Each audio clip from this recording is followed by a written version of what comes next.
নমস্কার বন্ধুরা, অনিশা লাইফস্টাইলে তোমাদের সবাইকে স্বাগত জানাই। তো তোমরা সবাই কেমন আছো? আশা করি ভালো আছো। তো আজকে আমি তোমাদের রেসিপি করে দেখাবো এই যে ফলি মাছের রেসিপি। দেখো কত বড় বড় ফলি মাছ, এই যে এখানে 4টে মাছ আছে ফলি মাছ। তো আজকে আমি এই ফলি মাছ গোটায় রান্না করব। তো দেখো কত বড় বড় মাছগুলো, এই যে দেখো পুরো গোটায় রাখবো। তো আমি এই ফলি মাছের রেসিপিটা কিভাবে করি আমার পুরো ফুল ভিডিওটা দেখতে থাকো। তো সবার প্রথমে আমি মাছটা কেটে ধুয়ে পরিষ্কার করে নিয়ে আসবো। তো এই যে বন্ধুরা দেখো আমি মাছ কেটে ধুয়ে পরিষ্কার করে নিয়ে এসেছি। এই যে আর বন্ধুরা এই মাছে কিন্তু প্রচুর আঁশ থাকে, ছোট ছোট একদম। তো খুব ভালো করে পরিষ্কার করতে হবে, আঁশ ছাড়াতে হবে। কাটার পরে এখন এই দেখো কত সুন্দর হয়ে গেছে, একদম ছোট ছোট আঁশ থাকে মাছগুলোয়। তো এই রেসিপি করার জন্য আমার যা যা মশলা লাগবে মশলাগুলো আমি রেডি করে নেব।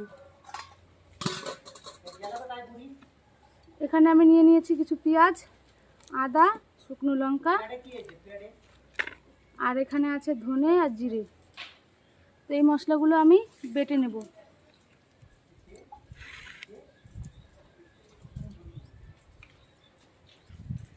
আমি এই মশলাগুলো বাটার আগে মাছের গায়ে লবণ আর হলুদ মাখিয়ে রেখে দেবো কিছুক্ষণ ঢাকা দিয়ে।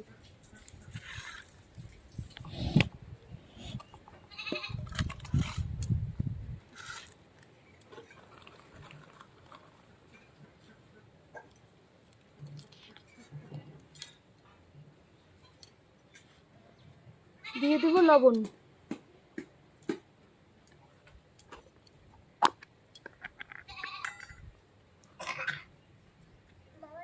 দিয়ে দেবো হলুদ,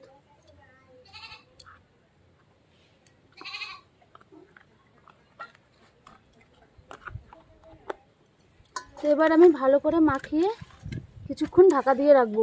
ততক্ষণ আমি ওইদিকে মশলাগুলো রেডি করে নেব।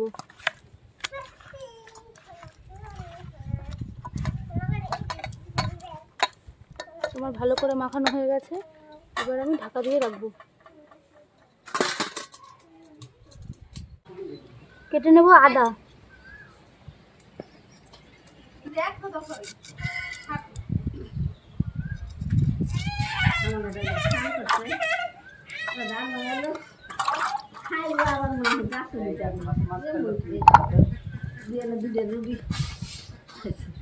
কেটে নেব পেঁয়াজ।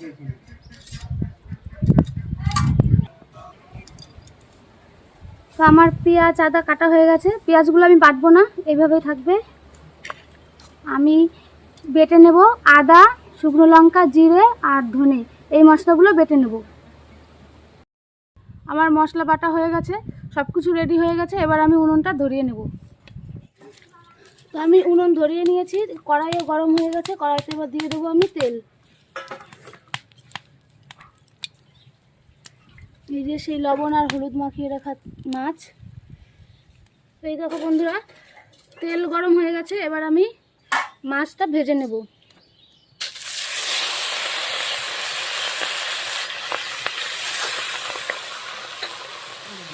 মাছগুলো অনেকটাই বড় বড়, যার কারণে আমি দুটো করে ভাজবো।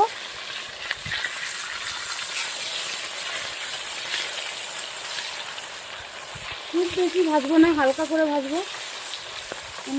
বেশি পুড়েও যাবে না, কাঁচাও থাকবে না, হালকা হালকা ভাজবো।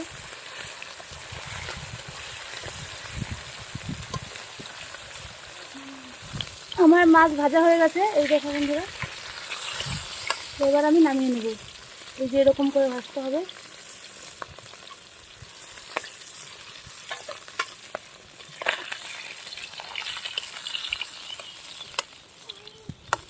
এই দেখো বন্ধুরা মাছগুলো ভাজার পর এরকম হয়েছে। এই দিয়ে দেবো ফোড়নে শুকনো লঙ্কা, তেজপাতা আর গোটা জিরে। শুকনো লঙ্কা দুটো আমি ভেঙে নেব, এইগুলো আমি ফোড়নে দিয়ে দেবো। শুকনো লঙ্কা, তেজপাতাটা জিরে আমি একটু হালকা করে ভেজে নেব।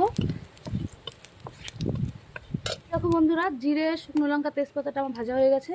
এবার আমি দিয়ে দেবো পেঁয়াজ। এখানে এই রেসিপিটা করার জন্য পেঁয়াজের পরিমাণটা একটু বেশি লাগবে, কারণ এখানে কোনো আলু দেবো না আমি। পেঁয়াজটা আমি ভেজে নেব।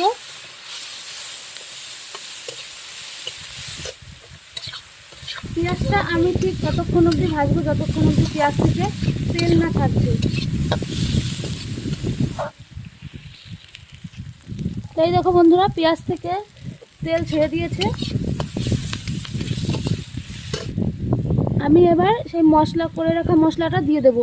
এখানে শুকনো লঙ্কা, জিরে, ধনে, আদা করেছিলাম, তো সেই মশলাটা এবার আমি দিয়ে দেবো। এখানে কিন্তু আমি রসুন দিইনি।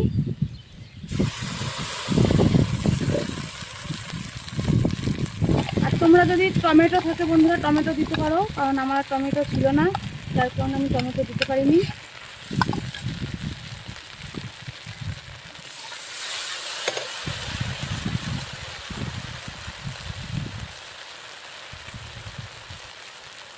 দিয়ে দেবো মশলার বাটিগুলো জল।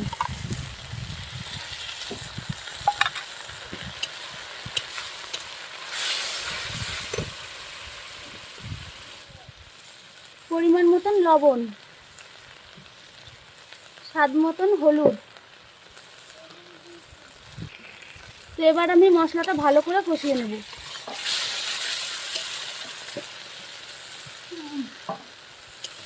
যতক্ষণ অবধি না মশলা থেকে তেল ছাড়ছে ততক্ষণ অবধি মশলাটা আমি কষিয়ে নেব।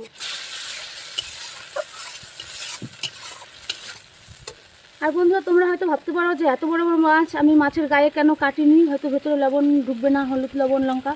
বন্ধুরা, এই ফলি মাছ খুবই পাতলা হয়, তো এই দেখো খুবই পাতলা এই মাছগুলো, তো এর মধ্যে সব কিছু ভালোভাবেই ঢুকবে।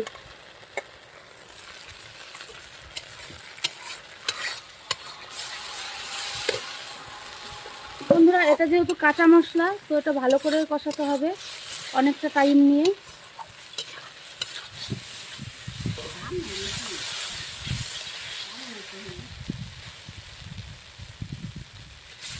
এই দেখো বন্ধুরা, মশলা থেকে আমার তেল ছেড়ে দিয়েছে, কখনো আমার ভালোভাবে হয়ে গেছে। তো এবার আমি দিয়ে দেবো জল।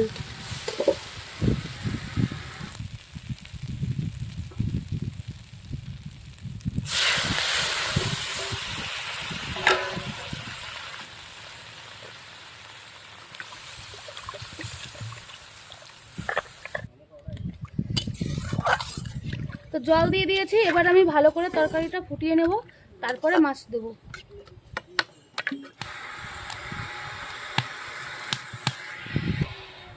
তো এই দেখো বন্ধুরা, ঝোল ফুটে গেছে, এবার আমি দিয়ে দেবো ঝোলে মাছ। এই যে সেই ভাইরাল মাছ, ফলি মাছ।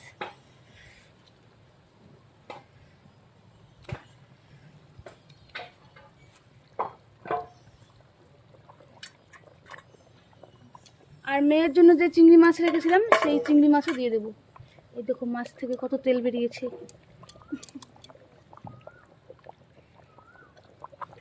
তো এবার আমি আরও কিছুক্ষণ, যতক্ষণ না তরকারিটা গ্রেভি হয়ে আসছে ততক্ষণ আমি জাল দিয়ে নেব। তো এই দেখো বন্ধুরা, আমার গ্রেভিটা প্রায় হয়ে গেছে।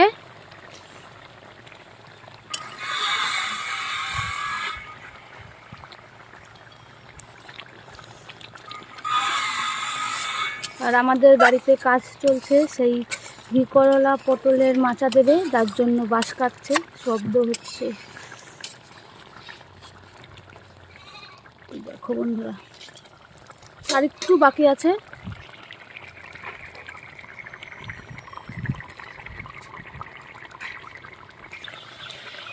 দারুণ একটা সেন্ট বেরোচ্ছে বন্ধুরা, তোমরা হয়তো পাচ্ছ না সেন্টটা, কিন্তু সত্যি দারুণ একটা সেন্ট বেরোচ্ছে মাছ থেকে। এখনও গরম মশলা দিইনি, তাই এত সেন্ট বেরোচ্ছে বন্ধুরা। দেখো একদম কাঁচা জিরে, কাঁচা ধনে, সব কিছু একটা কাঁচা মশলার ফ্লেভার, দারুণ হয়েছে। তো এবার আমি দিয়ে দেবো গরম মশলা।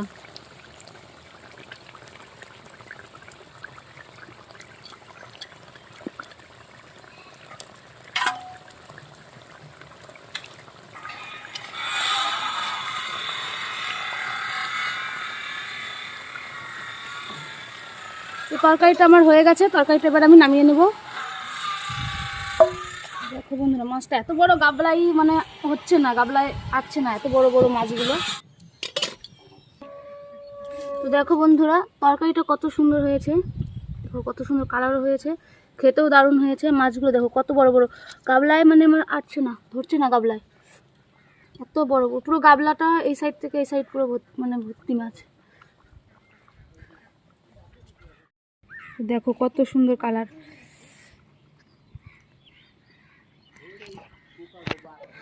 তো বন্ধুরা এই যে তরকারি দেখো কত সুন্দর কালার হয়েছে যে তরকারি, আর এদিকে খেতেও বসে পড়েছে এই যে। তো এই যে মেয়েও বসে পড়েছে খেতে, এই দেখো তরকারি গাবলা টেনে নিয়ে নিয়েছে। তো এবার আমি দিয়ে দেবো তরকারি, দেখি খেয়ে কি বলে।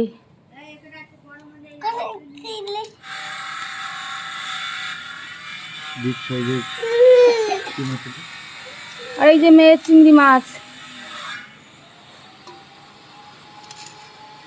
বিগ সাইজের ফল্লি মাছ, ভালোই বড়, একদম ছোট না। 4টে মাছে 800 গ্রাম।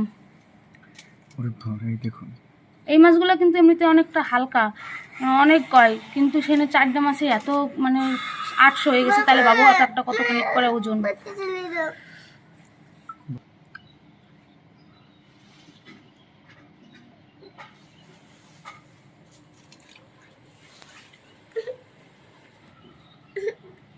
দেখুন আমার গরজ,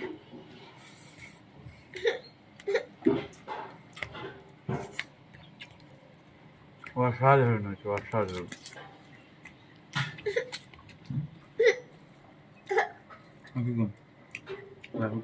তোমরা তো দেখতেই পাইতেছো বন্ধু, আর খাওয়ার ছিঁড়িভিড়ি বুঝতেই। তো বন্ধুরা আজকের ভিডিওটা এই অবধি। আমার ভিডিওগুলো কেমন লাগে অবশ্যই তোমরা কমেন্ট করে জানাবে, আর নতুন নতুন ভিডিও দেখার জন্য অবশ্যই তোমরা সাবস্ক্রাইব করে দিও। আর আমার ভিডিও যদি ভালো লাগে কমেন্ট করে জানাবে কিন্তু অবশ্যই। আর এই যে আমার তরকারি। তো এরকম নতুন নতুন ভিডিও দেখার জন্য তোমরা আমাকে কমেন্ট করে বলতে পারো। তোমরা যদি আরও অন্যান্য ভিডিও দেখতে চাও আমার কাছ থেকে, তো আমি সেগুলো করে দেখানোর চেষ্টা করব তোমাদের। তো টাটা, আজকের মতন অবধি। মেয়ের মন ভালো নেই, ওই যে ঘুম থেকে উঠেছে কান্না করছে, এই দেখো।